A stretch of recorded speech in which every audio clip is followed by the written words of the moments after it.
हे मित्र, ये जगह बहुत ही भयंकर है, मुझे तो बहुत डर लग रहा है। देखो मित्र, सैनिक आ रहे हैं, हमें यहाँ से चलना चाहिए। पीछे वो सैनिक पड़ेगा, आगे ये भयंकर गुफा।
स्वागत है महाराज। किंतु तुम कौन हो? वर्षों से मैं इस दर्पण में कैद था।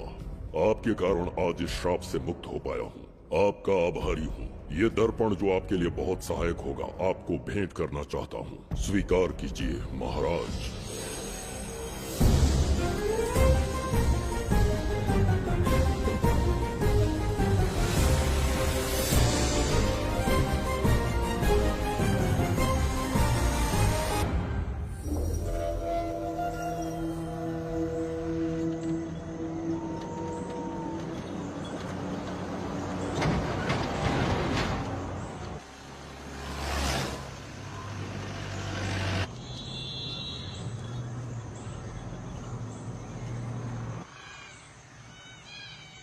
हम अभी कहाँ जा रहे पापा? महान चक्रवर्ती सम्राट बिंबिसार के राज्य में। वो किस लिए? क्या है वहाँ? मानवता की रक्षा करने वाला धन्वंतरी नामक ग्रंथ में औषधियों का ऐसा रहस्य है जिसे विज्ञान भी नहीं जान पाया। अगर वो हमारे हाथ लग जाए ना, तो दुनिया हमारी मुट्ठी में होगी।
जिस धनवंतरी को पाने के लिए वर्षों से तमन्ना कर रहे थे तुम, वो अब तुमसे 2 कदम की दूरी पर है। हमने कर दिखाया शास्त्री, हम विजयी हुए। अपने बेटे को वहां जाने से रोको, जल्दी। बेटा रुक जाओ, बेटा रुक जाओ। सुब्रमण्यम, हाथ मत लगाना, लौट आओ। नहीं नहीं सुब्रमण्यम, रुक जाओ बेटा, रुको। शास्त्री, पापा पापा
जाने माने इंडस्ट्रियलिस्ट आरके की तबीयत बिगड़ जाने के बाद उन्हें हॉस्पिटल में भर्ती किया गया है। जैसा कि आप देख रहे हैं, हम आपको उनकी जानकारी देंगे। आप बने रहिए हमारे साथ चैनल 7 पर।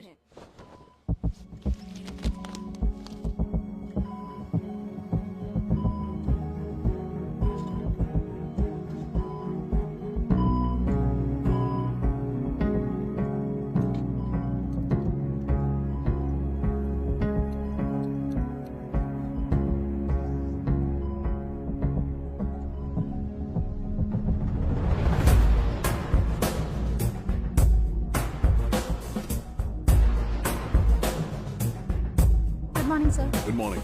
पेशेंट को हर 1 घंटे में चेक करता है। पीछे पेशेंट इज पीछे रहिए, नो नीड टू वरी। थोड़ा पीछे रहिए। वो बिल्कुल ठीक है। ओके, नमस्ते। चिकित्सा के क्षेत्र में एक वरदान है सुब्रमण्यम शास्त्री। हर बीमार यहाँ से ठीक होकर जाता है, यही खासियत है धनवंतरी ग्रेट, हॉस्पिटल की। Fantastic, super sir. शहर में एक से बढ़कर एक डॉक्टर है। सबने कोशिश की, लेकिन कोई भी उन्हें होश में नहीं ला पाया।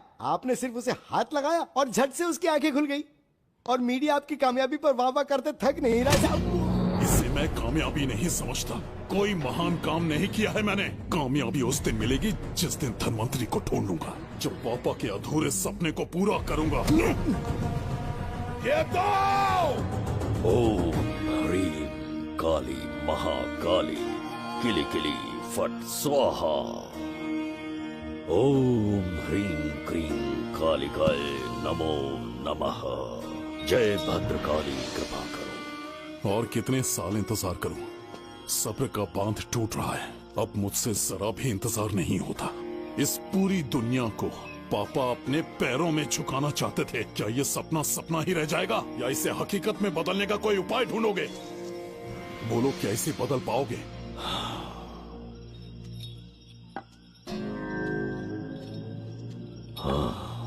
ये होकर रहेगा। केतु शास्त्री जी का सपना पूरा करके ही रहेगा।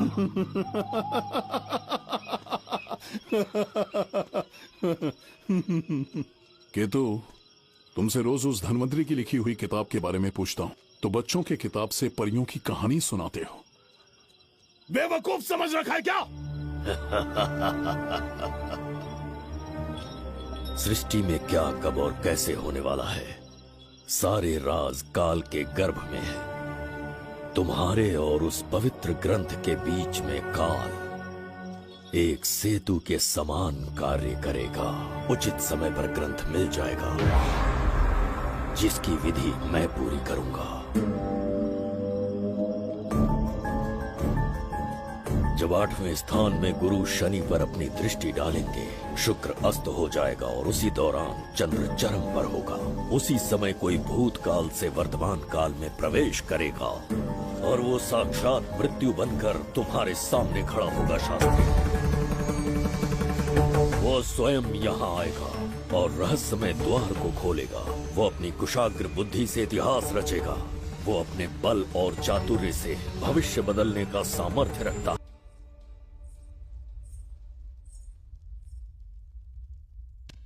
जुबेदा। जी महाराज। आज की सभा का मुख्य उद्देश्य कोई खास कारण नहीं। आपकी विजय को प्रजा, सेना और मंत्रीगण अपनी विजय समझकर उत्सव मनाना चाहते हैं। सब आपके ही गुणगान गा रहे हैं प्रभु। उसके अतिरिक्त आपसे प्रेरित होकर मित्रता बढ़ाने पड़ोसी राज्यों ने उपहार भेजा है प्रभु। अगर ऐसी बात है प्रभु तो उन्हें आने की अनुमति दो। जो आज्ञा। महाराज, ये क्या बला है? पंड्या के राजा ने अपना मुकुट त्याग दिया है। उसको पिघलाकर आपके लिए तलवार बनाई है। मुकुट पिघलाकर कटार बनाई, इसका तात्पर्य हुआ उसने अपना सिर आपके कदमों में रख दिया प्रभु।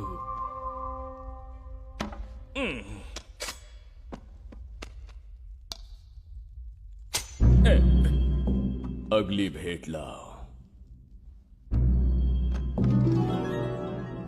ये क्या लाए हो जज्जरी का? ये संजीवनी पुष्प है महाराज। अच्छा, किसी के मरने के 1 घंटे के भीतर उस पर ये पुष्प फिराएंगे तो वो पुनः से जीवित हो जाएगा महाराज।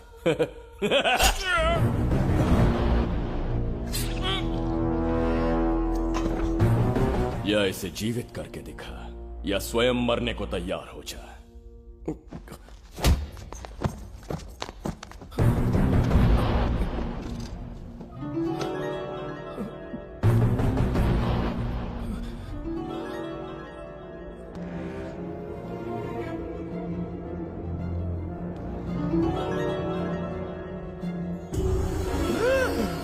पुनर्जन्म हो गया। ये तो सच में संजीवनी है प्रभु। अद्भुत और आश्चर्यजनक है। अतिथि का अच्छी तरह सत्कार किया जाए। धन्यवाद महाराज। प्रभु, मुझे इन संजीवनी पुष्पों की आवश्यकता नहीं पड़ेगी। बिंबिसार को मारने का साहस करे ऐसे मनुष्य ने पृथ्वी पर जन्म नहीं लिया। बगीरा। जी महाराज। मेरे साम्राज्य के विस्तार में होने वाले हर संभव विरोध को बिना दया दिखाए कुचल दो। अस्माका के राजा को एक संदेश भेजो कि बिंबिसार को उनके राज्य पर आक्रमण करने से कोई नहीं रोक सकता। आत्मसमर्पण किया तो प्राणों की भिक्षा मिलेगी और प्रतिरोध किया तो मृत्युदंड। बिंबिसार महाराज की ओर से एक चेतावनी। अस्माका राष्ट्र और उसके अधीन जितने भी छोटे राज्य हैं, वो त्रिगर्तला के संरक्षण में आ जाएं, बिंबिसार के साम्राज्य का हिस्सा बन जाए, बिना शर्त उनका दासत्व स्वीकार कर ले। नहीं मानने वाले का सर काट दिया जाएगा। जो भी आज्ञा की अवहेलना करेगा उनके राज्य को जला दिया जाएगा। विजय यात्रा आक्रमण में परिवर्तित हो जाए, यह अध्यादेश मृत्यु का कारण बन जाए, उससे पूर्व हमें आपका उत्तर चाहिए। उनसे कह दो ये नहीं हो सकता। क्या इसे संदेश का उत्तर मानूं? राजकुमारी जी, उनसे जाकर ये भी कहना कि शूरवीरों को ये शोभा नहीं देता है। भूल से भी ये बात बिंबिसार ने सुन ली तो आपके पूरे राज्य में प्रलय आ जाएगा। यहाँ का एक भी व्यक्ति जीवित नहीं रहेगा। ये साम्राज्य इतना शक्तिहीन नहीं है कि एक अभिमानी राजा से भयभीत हो जाएगा। जाकर उनसे कह दो।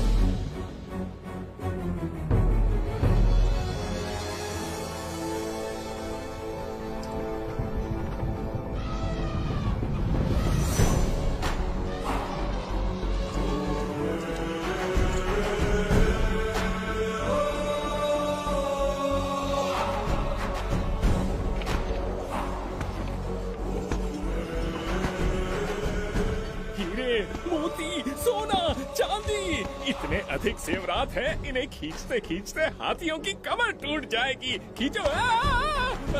प्रभु, मेरे प्राण बचा लिए। ये हीरे, मोती, नीलम, पन्ना, रूबी, इन्हें हमारे गुप्त कक्ष में ले जा रहे हैं। मन में एक संदेह है प्रभु। जो मन में है कहो। आपकी अनुपस्थिति में किसी ने चुराने की चेष्टा की तो? जवाहरात देखकर हृदय में झुंझुना बजा। मन में तो आपके नाम का ही जाप चलता रहता है प्रभु। आपके लिए प्राण न्यौछावर कर सकता हूँ और मुझ पर ही संदेह। चिंतित मत हो जुबैदा। राजकोष तक पहुँचने के लिए पहले चरूकी जाति के आदिवासियों का सामना करना पड़ेगा। ये किसी जीवित मनुष्य के बस की बात नहीं है। आदिवासियों को प्रलोभन देके मना लिया तो? धन का मामला है ना? पूरे ब्रह्मांड में मेरे सिवाय उस द्वार को खोलना तो दूर कोई स्पर्श भी नहीं कर सकता। सिर्फ मेरी हस्त मुद्रा से, मेरे कंठ से निकले स्वरों से जगत जचरिका और मेरे शरीर से स्त्रवित होने वाले रक्त की बूंदों से। मेरे सिवाय किसी ने भी उसे हाथ लगाने की चेष्टा कर दी, सीधा यमलोक पहुंच जाएगा।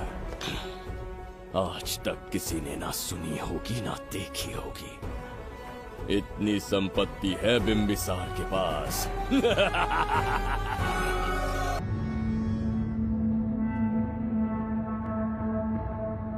बहुत बड़ी भूल हो गई हमसे, हमें जीवन दान दे दीजिए महाराज। इनके सामने गिड़गिड़ा क्यों रहे हैं आप? इससे अच्छा है कि हमें मार दें।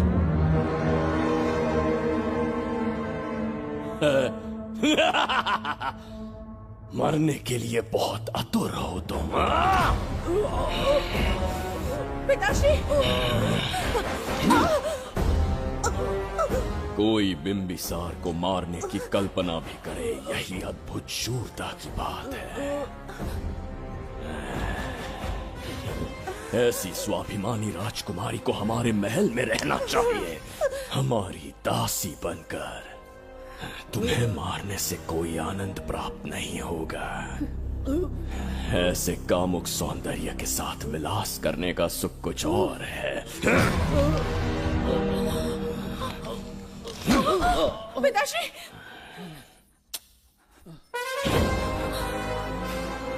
पिताश्री! पिताश्री!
चल चल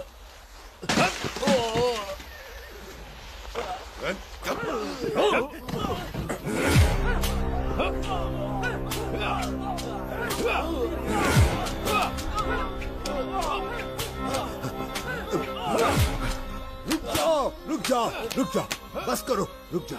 ये क्या अनर्थ कर रहे हैं? शत्रु देश के सैनिकों को सहारा देकर उनकी सहायता की। किसी रोगी का उपचार करना ही एक चिकित्सक का धर्म है। देश से राजद्रोह किया और ऊपर से तर्क करता है। चल हट।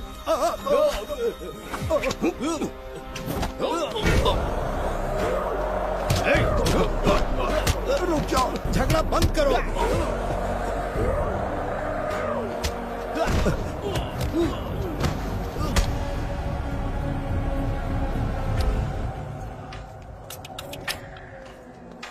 क्या वो नहीं जानते तुम बिंबिसार के सैनिक हो? जानते हैं। इतनी छोटी सी बात के लिए आप क्यों जा रहे हैं? आप बस आज्ञा दीजिए, मैं कराली सेना को भेज देता हूँ। नन्ही चिड़िया मारने के लिए ब्रह्मास्त्र क्यों? नन्ही चिड़िया को मारने के लिए ब्रह्मास्त्र क्यों? मेरा तात्पर्य था कि मंत्री किसी चिड़िया के समीप जाए तो वो क्या करेगी? डर के उड़ जाएगी महाराज। और उड़ने के बजाय वो वहीं खड़ी रहकर तुम्हारा सामना करे तो? तब ये सोचूंगा कि वो उड़ क्यों नहीं रही है।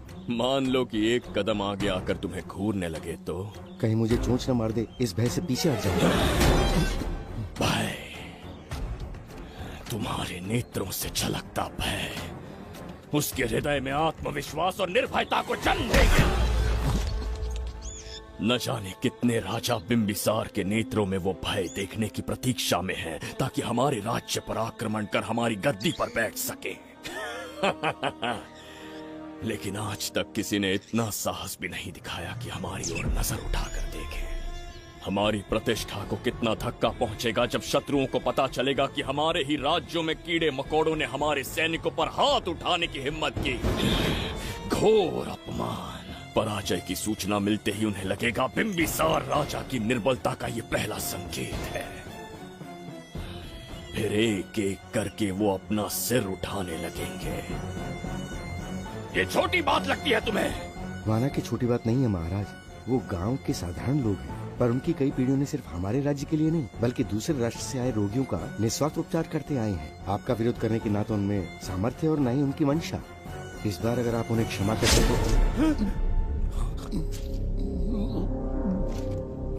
इसे देखो और सीखो जुबैदा। विरोध का जो स्वर उस छोटे से गांव से उठने लगा है, उसी के कारण आज एक साधारण सा मंत्री राजा के सामने अपना मुंह खोल रहा है।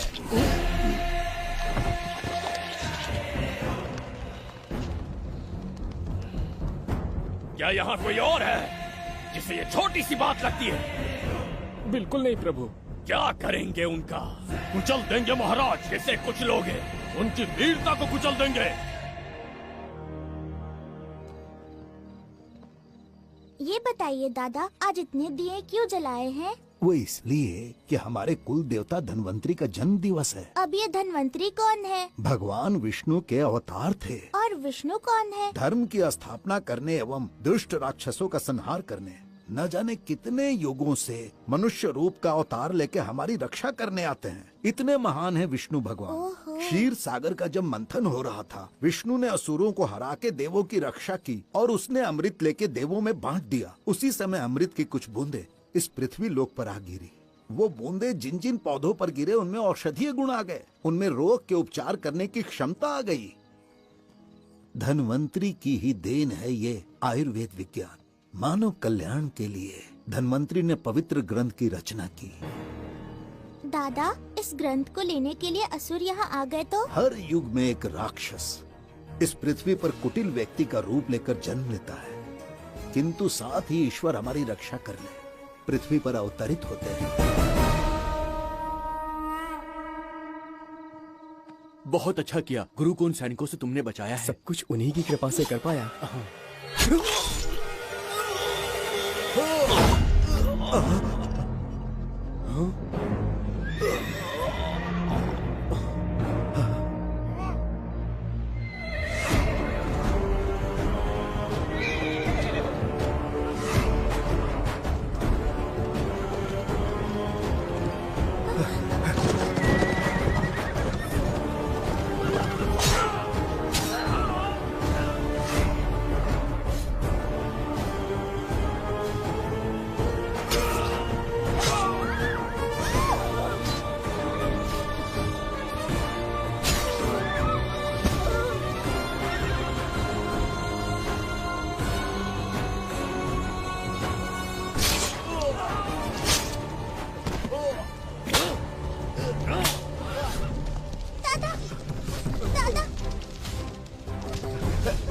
धन्वंतरी।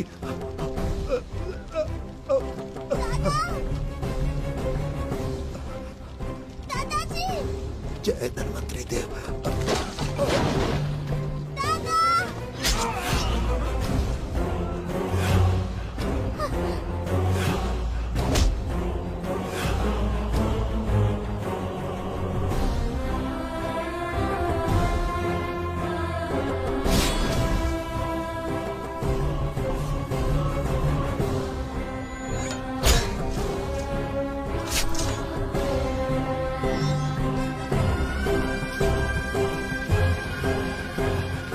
इस पुस्तक के लिए वो अपने प्राण संकट में डाल रहे हैं। क्या वो इतनी मूल्यवान है? संभवतः ऐसा ही हो। अगर वो इतनी मूल्यवान है तो उसे हमारे पास होना चाहिए। दे इसे। इसे मुझसे मत छीनो, ये मेरे जीवन की पूंजी है। नहीं, हम पर कृपा कीजिए, हमसे महापाप हुआ है, हमारे प्राण मत लीजिए। क्या बात है बुड्ढे, उत्सव के दिन प्रवचन दे रहा था ना। अब बिंबिसार को सिखा राज विद्रोह करने वाले के साथ क्या करना चाहिए। अवश्य किसी ने आपके कान भरे हैं, आपकी अवज्ञा हम नहीं कर सकते। शत्रु के सैनिकों की सहायता करते समय तो कोई भय नहीं था, तो अब शरीर क्यों कांप रहा है? प्रजा उस राजा से भयभीत नहीं होती जिसे वो अपने योग्य ही ना समझे। दादा, क्या आप इसी राक्षस की बात कर रहे थे? नहीं बेटा, ये राक्षस नहीं है। मुख पर लगाम लगाओ। और क्या क्या बताया दादाजी ने? इन्होंने कहा जब जब राक्षस लोगों को मारेंगे, ईश्वर पृथ्वी पर अवतार लेकर उन्हें बचाने आएंगे। तो अभी तक वो ईश्वर आए क्यों नहीं? अवश्य आएंगे। कहाँ है तेरा ईश्वर? जब भगवान के सामने दीपक जलाएंगे तब आएंगे। ओह, और क्या उसके बाद वो मेरा वध कर देंगे? क्यों नहीं, जरूर वध करेंगे। इसे क्षमा करे, इस अबोध को नहीं पता ये क्या बोल रही है। संसार में एक भी ऐसा व्यक्ति नहीं है जो महाराज के विरुद्ध एक शब्द भी बोल सके। अगर कोई है तो सामने आए।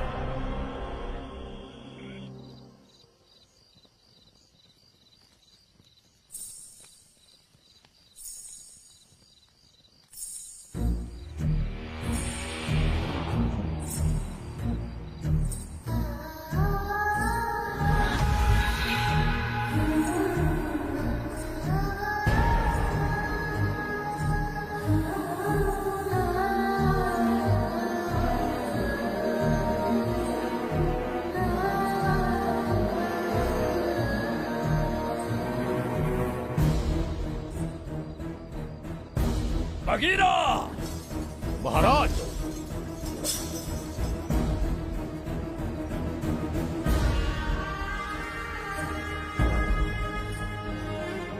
नहीं, वो बच्ची है, उसे क्षमा कर दीजिए। जगह बोली है वो। जगह सरवरी लौटो। जगह चचरिका।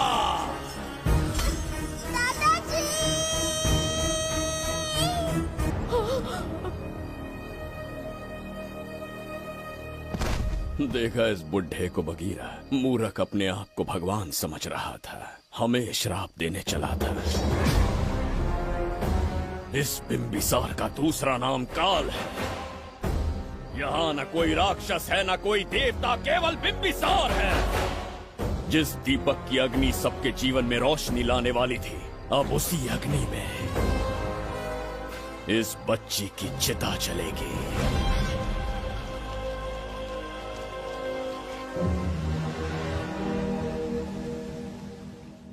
प्रभु, मैंने देश के अलग अलग प्रांतों से चित्रकार बुलवाए हैं। आज्ञा हो तो आपके महान व्यक्तित्व को दर्शाती एक चित्र दिखाना चाहूंगा। आइए प्रभु।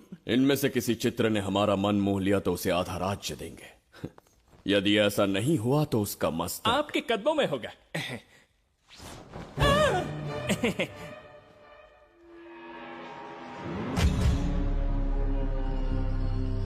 जुबेदा। हाँ। कौन है ये? आप ही हैं प्रभु। क्या मैं इतना क्रूर दिखता हूँ? बिल्कुल नहीं प्रभु। तो ऐसा चित्र क्यों बनाया होगा? बिंबिसार जैसे विशाल व्यक्तित्व का चित्र बनाना कोई सरल कार्य नहीं है। इस भूल के लिए इसे हाथी के पैरों के नीचे तब तक कुचलो जब तक इसकी मृत्यु ना हो। बगीरा ले जाओ इसे। मैं ये वाला दिखाता। इससे तो वो वाला आकार में काफी बड़ा है। पहले हम वो देखेंगे। उसका बुरा समय पहले आएगा। ये चित्र आपको अचंभित कर देगी। आइए महाराज।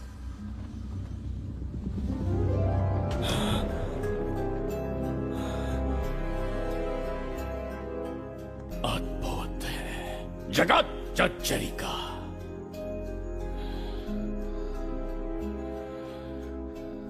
चित्र है या इंद्रजाल? इसे दर्पण कहते हैं महाराज। हम जैसे हैं वैसा ही प्रतिबिंब बन जाता है इसमें महाराज। सृष्टि बनाने वाला भी अचंभित हो जाएगा। इंद्रजाल के कारीगर ने इसे निर्मित किया है महाराज। इसे बहुत दूर से लेकर आए हैं ताकि आपका मन मोह कर आपको प्रसन्नता दे सके। इसे स्वीकार करिए महाराज। रुक जाइए महाराज, इसे हाथ मत लगाइए। ये दर्पण टूट सकता है महाराज। इसे बहुत ही सावधानी से छूना पड़ता है। स्वर्ण आभूषण हीरे पन्ने मोतियों से इसे अलंकृत कर दो। जो आ गया महाराज। धन्यवाद महाराज। ये वाला ठीक है, इसे ऊपर कर देता हूं। क्या देख रहे हो जुबेदा? आपसे अधिक सुंदर तो नहीं पर कम भी नहीं हूं महाराज। क्षमा प्रभु। जो दर्पण हमारे लिए उपहार में लाया गया है उसमें अपना साधारण मुख देख रहे हो? तुम्हें भी एक उपहार देंगे। हाथियों के सामने फेंक देंगे। बस 1000 कोड़े लगवाऊंगा। मेरे तो भाग्य खुल गए। अच्छा दंड है। ऐसा मायावी दर्पण महल में नहीं, हमारे कक्ष में होना चाहिए। जो आज्ञा। महाराज के कक्ष में ले जाओ।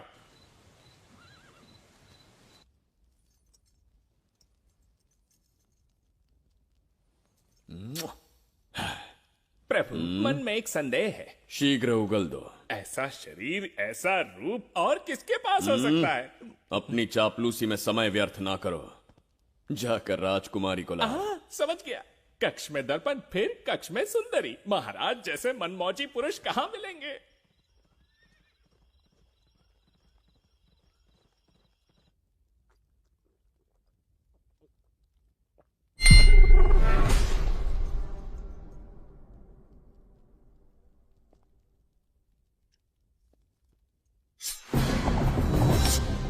क्या ये सच है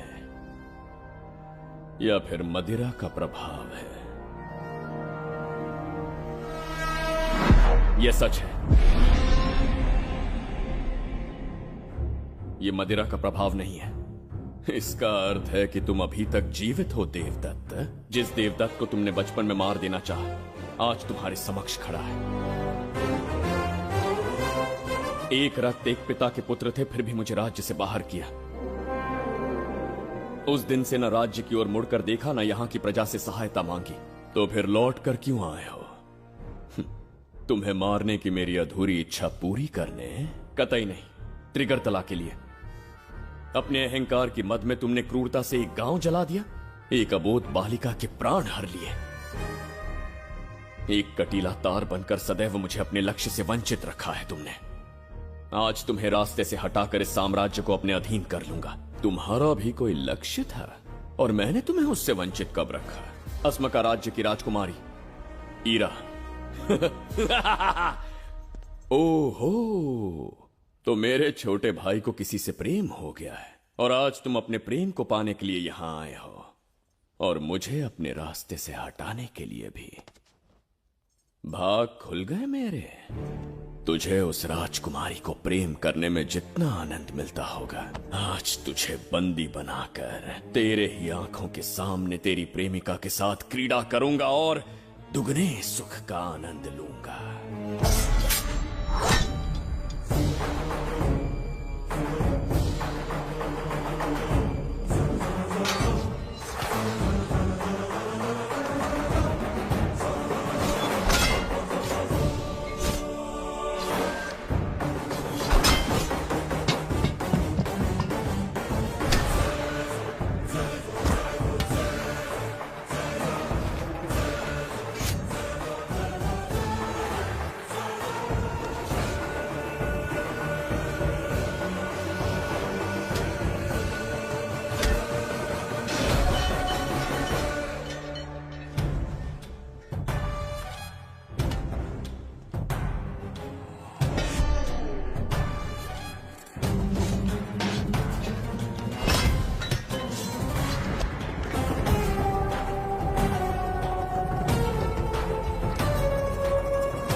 काल के गाल में समाई एक आशा ब्रह्मांड में लौट आई है।